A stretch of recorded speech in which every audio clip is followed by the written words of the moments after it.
안녕하세요. 어려지는 뉴스TV 조은배 원장입니다. 요즘은 보톡스 시술이 대중화가 되어서 관심이 많으신데요. 보톡스 맞으시는 분들을 보면 보톡스가 처음에는 효과가 정말 좋았는데 두 번, 세 번 맞고 나니까 효과도 덜하고 지속 시간도 짧아지는 것 같다고 하시는 분들이 많이 계십니다. 이런 분들은 보톡스 내성이 생겼을 가능성을 한 번쯤 생각해 보셔야 되는데요. 오늘은 보톡스 내성이 안 생기게 막는 방법 3가지에 대해서 말씀드리고자 합니다.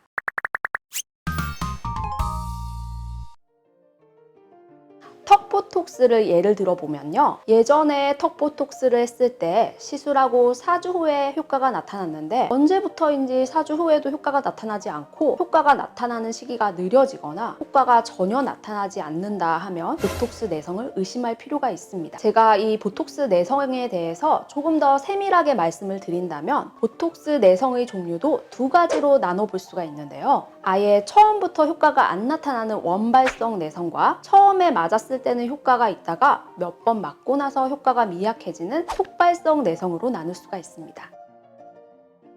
보톡스 내성은 우리 몸이 보톡스에 대한 항체를 만들기 때문에 생기는데요. 그런데 이 보톡스 성분 중에 어떤 성분에 대해 항체가 생기느냐, 이것을 아셔야 합니다. 보톡스에 들어있는 성분은요, 크게 3가지로 나눌 수가 있습니다. 첫 번째는 보톡스의 주성분인 보톨리눔 톡신. 이 톡신 성분이 우리가 원하는 근육을 축소시키고 주름을 펴는 역할을 하죠. 사실 이 순수 활성화 톡신 성분만 있으면 우리가 보톡스의 효과를 볼 수가 있습니다.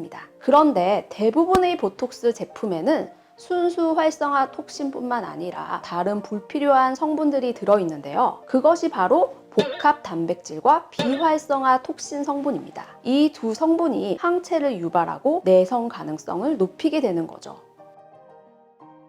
보톨리듐 톡신은 클로스트리디아라는 박테리아에서 만들어지는데요. 그런데 이때 박테리아가 보톨리듐 톡신만을 만들어내는 게 아니라 복합 단백질도 같이 만들어내는데요. 이 복합 단백질은 독소를 감싸는 보호 캡슐 역할을 하는 거죠. 그런데 만약 이 복합 단백질이 우리 몸에 들어오면 우리 몸은 이것을 이물질로 인식하고 면역 반응을 일으켜서 항체를 만들게 되는 거죠. 또한 보톡스 속의 톡신에는 활성화 톡신과 비활성화 톡신이 있는데요. 활성화 톡신은 주름을 펴고 근육을 줄이는 효과에 영향을 주는 것이고요. 비활성화 톡신은 효과는 없고 오히려 항체 형성에만 영향을 주는 불순물이라고 볼 수 있습니다. 내성을 일으키는 항체 형성에 영향을 주는 복합 단백질과 비활성화 톡신 비율을 최소한으로 줄이고 활성화 보톨리듐 톡신의 순도를 높이는 것이 보톡스 제품의 퀄리티를 높이고 내성을 최소화할 수 있는 핵심이라고 볼 수 있는데요. 두 성분을 모두 제거하고 순수 활성화 톡신만으로 구성된 제품은 아직까지는 독일 멀츠사의 톡신인 제오민이 유일합니다. 보톡스의 내성은 앞서 말씀드린 복합 단백질과 비활성화 톡신에 노출이 많이 될 때 생깁니다. 보톡스의 내성이 높아지는 경우는 3가지로 살펴볼 수 있는데요. 첫째, 너무 자주 시술했을 때. 둘째, 너무 고용량을 시술했을 때. 그리고 톡신의 순도가 낮을 때입니다.